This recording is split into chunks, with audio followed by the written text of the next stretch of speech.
जय श्री राधे कृष्ण साथियों। मैं भी कृष्णा ज्ञान सारा चैनल में आपका स्वागत करती हूँ। कैसे हैं आप? आपके अच्छे स्वास्थ्य और सुखद जीवन की मंगल कामना करती हूँ। आपके और अपने इष्ट देवों को कोटि कोटि नमन करते हुए, बड़ों को प्रणाम करते हुए वीडियो प्रारंभ करते हैं। साथियों, आज बात कर लेते हैं फाल्गुन माह के कृष्ण पक्ष की एकादशी यानी कि विजय एकादशी कब रहेगी। और इस विजय एकादशी में मात्र एक मुट्ठी सप्तनजा यानी 7 प्रकार के अनाज का ऐसा जबरदस्त उपाय जो आपके सारे काम बनाए। चलिए झटपट वीडियो प्रारंभ कर लेते हैं। लेकिन उससे पहले चैनल पर नए आए हैं तो चैनल को सब्सक्राइब जरूर करिएगा और बेल आइकन का बटन भी प्रेस करिएगा, जिससे आने वाली वीडियोस का नोटिफिकेशन आपको मिले। सबसे पहले मैं बात कर रही हूँ फाल्गुनी एकादशी की। फाल्गुन का माह चल रहा है, रंगों का माह चल रहा है, भगवान श्री कृष्ण का प्रिय माह चल रहा है। भगवान श्री कृष्ण को प्रसन्न करने के लिए अनेक उपाय, अनेक चीजें आप करते हैं। महाशिवरात्रि भी है इस महीने में 8 तारीख की। उसके लिए आपने भगवान सदाशिव के लिए अनेकों चीजें तैयार की होंगी, किस प्रकार भोलेनाथ हमसे प्रसन्न हो जाए। लेकिन उससे पहले एकादशी की बात कर लेते हैं। एकादशी फाल्गुन माह की जो कृष्ण पक्ष एकादशी है वो 6 मार्च को है। 6 मार्च को एकादशी है। तो इस दिन आपको क्या करना है? देखिए, अगर आप एकादशी का व्रत करते हैं तो भी, नहीं करते हैं तो भी, कहा जाता है वैसे एकादशी का व्रत अगर आप करते हैं तो अति उत्तम रहता है। मोक्ष की प्राप्ति होती है उस व्यक्ति को जो एकादशी का व्रत करता है।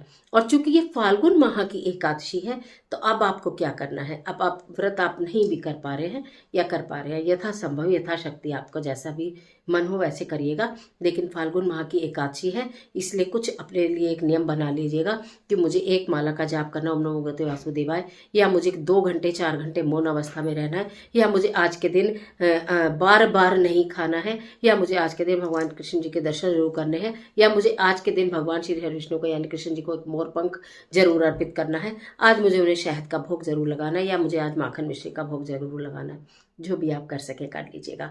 महोपाय की ओर चलते हैं।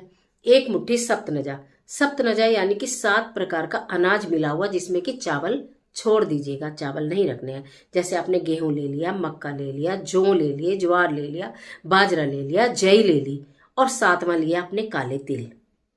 हमें चावल नहीं लेने हैं। मैंने बताया गेहूं, ज्वार, बाजरा, जई और जौ और काले तिल आप उसमें ले सकते हैं, मक्का आप ले सकते हैं। तो ये 7 प्रकार के अनाज 1 मुट्ठी ले लीजिएगा और उनको किसी कटोरी में रख लीजिएगा, किसी बर्तन में रख लीजिएगा, किसी कागज पर रख लीजिएगा। अपने घर के मंदिर में करना है। प्रातःकाल नहा धो के स्वच्छ वस्त्र धारण करें, संभवतः अगर हो सके तो पीले रंग के वस्त्र धारण कर ले। और उसके बाद आप भगवान श्री विष्णु की पूजा करेंगे। वो आपने रख लिया कटोरी में या किसी चीज में, 1 मुट्ठी भर के वो अनाज आपने रख लिया। उसके ऊपर 1 तुलसी का आपको पत्र रखना है, 1 चुटकी पीले रंग का गुलाल रखना है। 1 तुलसी पत्र, 1 चुटकी पीले रंग का गुलाल आपको रखना है उसके ऊपर। सब बस इतना ही करना है। समझ में आ रहा है ना? एक पात्र में सप्तनजा दुकान से मिलता है, आप तैयार मिलता है, ले आइएगा। बस उसमें चावल नहीं होने चाहिए। उनसे बोलना हमें चावल नहीं चाहिए इसमें, ठीक है? चावल की जगह काले तिल आप स्वयं उसमें मिला लीजिएगा।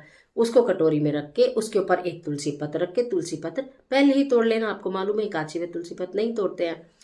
फिर उसके बाद उसके ऊपर 1 चुटकी पीला गुलाल रख देना। भगवान के समक्ष आप उस कटोरी को रख लेना। अपने घर के मंदिर में ही आपको ये कार्य करना है।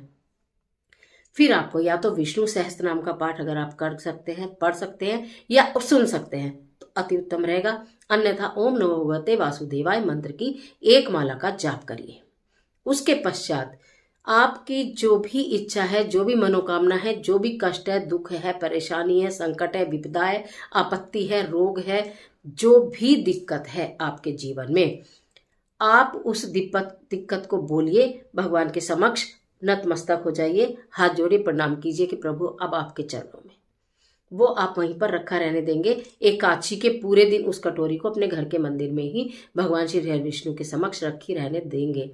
अगले दिन कहते हैं ना एकादशी के व्रत का पारण है, यानी कि 7 मार्च के दिन जब पारण होगा, आपने व्रत नहीं किया तो भी कोई बात नहीं है। फिर आप उस कटोरी को लीजिएगा, उसके अंदर जो 1 तुलसी पत्र आपने रखा है, जो 1 तुलसी पत्र रखा है वो किसी भी गमले में रख दीजिएगा। और बाकी जो सपनजा है वो पक्षियों को डाल दीजिए। अगर आपके घर के ऊपर छत है, कहीं आप रहते हैं, आपको छत मिल जाएगी। नहीं आपको छत मिल रही है, आप किसी टावर में रहते हैं, या आपको ऐसा लगता है छत पर कैसे जाएंगे, किसी फ्लैट में है, कहीं भी है, तो कहीं खुले में किसी पेड़ के नीचे, वो 1 मुट्ठी अनाज डाल दीजिएगा। जब आप वो 1 मुट्ठी अनाज डाल देंगे, क्योंकि वो आपके मंत्रों से अभिमंत्रित हो चुका है, आपकी परेशानी, आपके दुख, आपके कष्ट, आपकी दिक्कतें, आपके संकट सब उसके अंदर जा चुके हैं। जैसे जैसे पक्षी उनको खाएंगे वैसे वैसे आपके जीवन में से दुख दूर हो जाएंगे। ये इस फाल्गुन माह की महा एकादशी का महा उपाय है। विजय एकादशी कहते हैं, अपने शत्रुओं पर विजय प्राप्त करनी हो तो इस एकादशी का व्रत कर लेना चाहिए। नहीं तो ब्राह्मणों को दान दक्षिणा दे देनी चाहिए, पीले रंग के वस्त्र दान में दे देने चाहिए, पीले रंग की वस्तुओं का भोग लगा देना चाहिए। यथासंभव जितना भी हो, अगर हो पाए आपसे तो केले का दान कर देना चाहिए। यानी बच्चों में भी अगर आप केले वितरित कर देते हैं या बंदरों को आप केले खिला देते हैं, कुछ भी करते हैं तो अति उत्तम रहेगा। नहीं तो गाय को अगर आप 2 केले खिला देते हैं तो उससे अच्छे तो कोई बात हो ही नहीं सकती। तो इस तरह का कार्य आप कर लीजिएगा 6 मार्च को। फाल्गुनी एकादशी की ढेर सारी शुभकामनाएं, आनंद शुभकामनाएं। भगवान श्री हरि विष्णु आपके जीवन की सारी समस्याएं अंत करके आपके जीवन को खुशहाल बनाए, ऐसी मेरी भी हृदय से प्रार्थना है। आज के लिए इतना ही, इजाजत दीजिए। आशा करती हूँ वीडियो आपके लिए बहुत उपयोगी साबित होगी। मिलती हूँ एक और जबरदस्त वीडियो के साथ। तब तक हंसते रहिए, मुस्कुराते रहिए, अपना और अपने अपनों का ख्याल कीजिए। वीडियो अच्छी लगे तो लाइक कीजिए, जितना चाहे अपने फ्रेंड के साथ शेयर कीजिए, और कमेंट बॉक्स में ओम नमो भगवते वासुदेवाय, राधे राधे कुछ भी लिखे, लेकिन लिखिए जरूर। ईश्वर आपकी मदद